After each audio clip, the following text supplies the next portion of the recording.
Mais uma vez estamos aqui para o nosso estudo em grupo. Hoje temos o capítulo 13, no gabinete do ministro. Com as melhoras crescentes, surgia a necessidade de movimentação e trabalho. Decorrido tanto tempo, esgotados anos difíceis de luta, volvia-me o interesse pelos afazeres que enchem o dia útil de todo homem normal no mundo. Incontestável que havia perdido excelentes oportunidades na terra, que muitas falhas me assinalavam o caminho. Agora, porém, recordava os 15 anos de clínica, sentindo um certo vazio no coração. Identificava-me a mim mesmo como um vigoroso agricultor em pleno campo, de mãos atadas e impossibilitado de arcar o trabalho. Cercado de enfermos, não podia aproximar-me, como noutros tempos, reunindo a mim o amigo, o médico e o pesquisador. Ouvindo gemidos incessantes nos apartamentos contíguos, não me era lícito nem mesmo a função de enfermeiro e colaborador nos casos de socorro urgente. Claro que não me faltava desejo. Minha posição ali, contudo, era assaz humilde para me atrever. Os médicos espirituais eram detentores de técnicas diferentes. No planeta, sabia que o meu direito de intervir começava nos livros conhecidos e nos títulos conquistados. Mas naquele ambiente novo, a medicina começava no coração, exteriorizando-se em amor e cuidado fraternal. Qualquer enfermeiro, dos mais simples em nosso lar, tinha conhecimentos e possibilidades muito superiores à minha ciência. Inexequível, portanto, qualquer tentativa de trabalho, por constituir, a meu ver, invasão de seara alheia. No puro de tais dificuldades, Lísias era o amigo indicado às minhas confidências de irmão. Interpelado, esclareceu. Por que não pedir socorro a Clarencio? Atendê-lo-á, por certo. Peça-lhe conselhos. Ele pergunta sempre por sua pessoa e tudo fará a seu favor. Animou-me grande esperança. Consultaria o ministro do Auxílio. Iniciando, contudo, as providências, fui informado de que o generoso benfeitor somente poderia atender na manhã seguinte, no gabinete particular. Esperei ansioso o momento oportuno. No dia imediato, muito cedo, procurei o local indicado. Qual não foi, porém, minha surpresa, vendo que 3 pessoas lá estavam aguardando Clarencio, em identidade de circunstâncias. O delicado ministro do Auxílio chegara muito antes de nós e atendia a assuntos mais importantes que a recepção de visitas e solicitações. Terminado o serviço urgente, começou a chamar-nos, 2 a 2. Impressionou-me tal processo de audiência.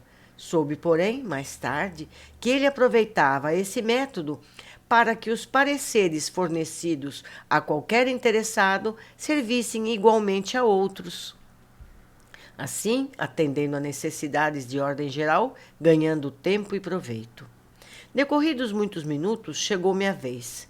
Penetrei o gabinete em companhia de uma senhora idosa, que seria ouvida em primeiro lugar, por ordem de precedência.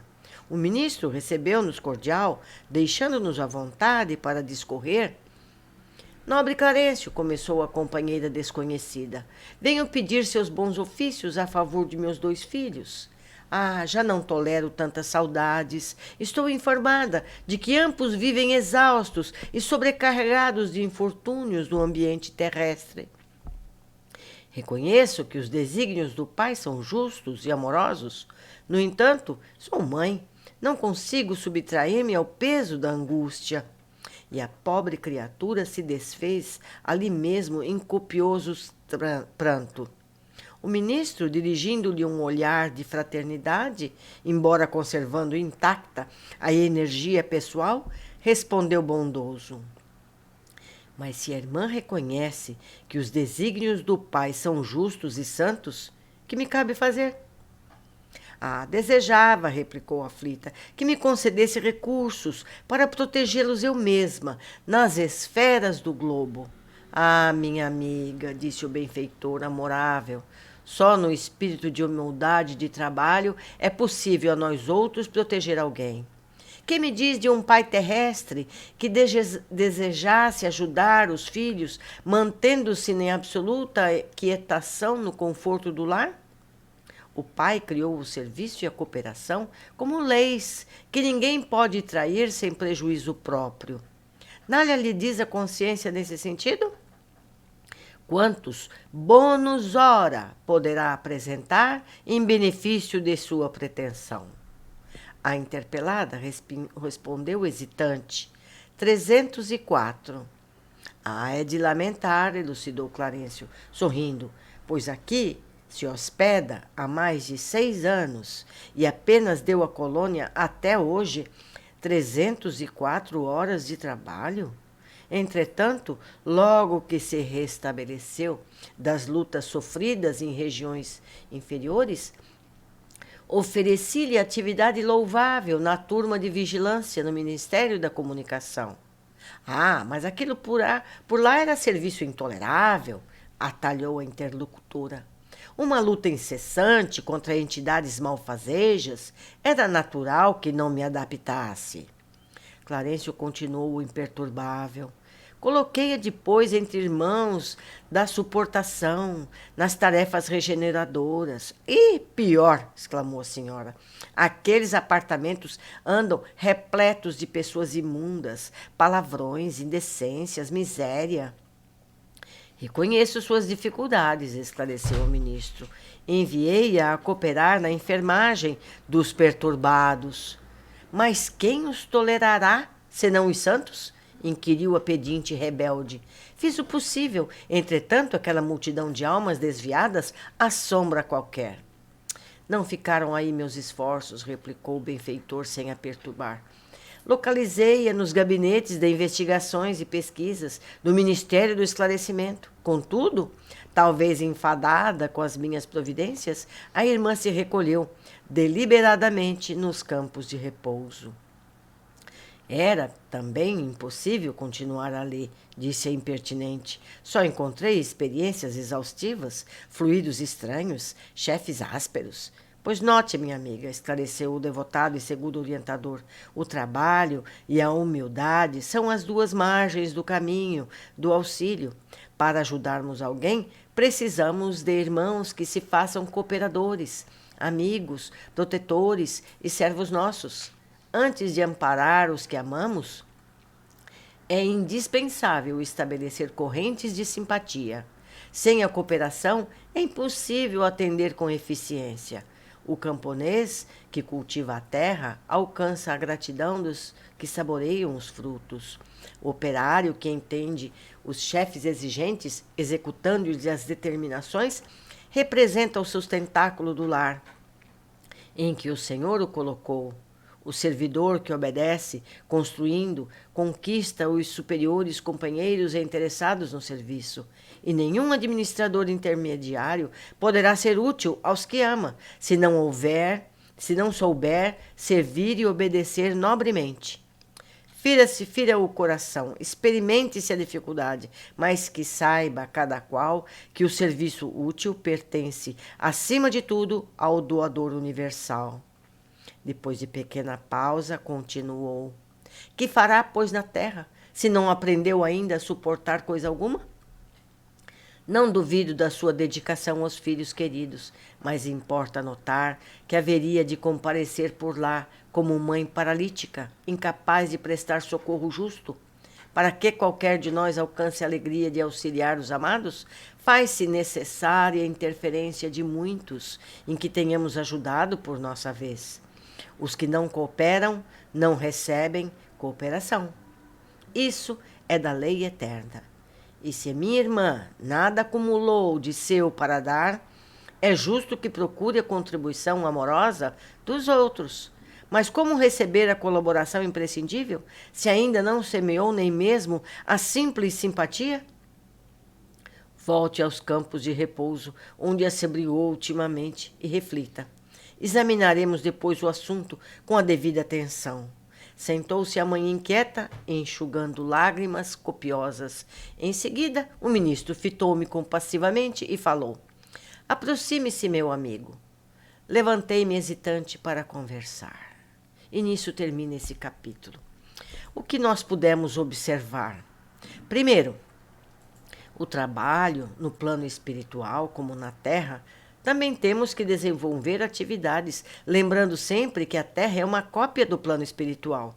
Lá há tudo o que temos aqui, porém, melhor.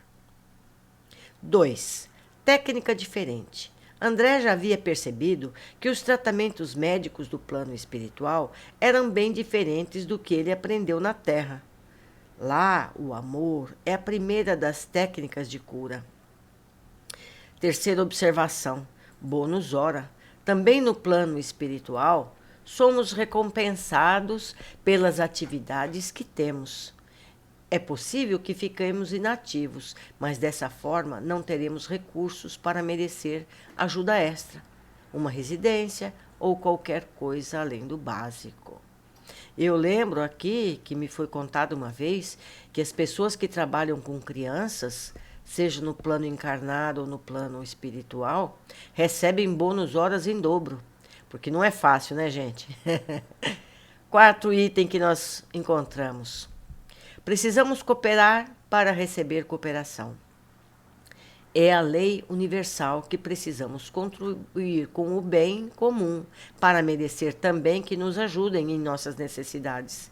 Quem nada faz pelos outros não recebe também cooperação. O que Kardec nos conta a respeito desse tema, principalmente sobre o trabalho?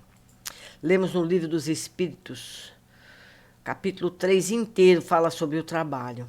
Na questão 678, Kardec perguntou: em os mundos mais aperfeiçoados, os homens se acham submetidos à mesma necessidade de trabalhar? A resposta: a natureza do trabalho está em relação com a natureza das necessidades. Quanto menos material são estas, menos material é o trabalho. Mas não deduzam daí que o homem se conserva inativo e inútil. A ociosidade seria um suplício, em vez de ser um benefício. Na questão 680, não há homens que se encontram impossibilitados de trabalhar no quer que seja, cuja existência é, portanto, inútil? A resposta: Deus é justo, e pois só condena aquele que voluntariamente tornou inútil a sua existência, porquanto este vive a expensas do trabalho dos outros. Ele quer que cada um seja útil de acordo com as suas faculdades. Então terminamos aqui mais um capítulo. Aguardo vocês em breve. Espero que tenham gostado. Até mais.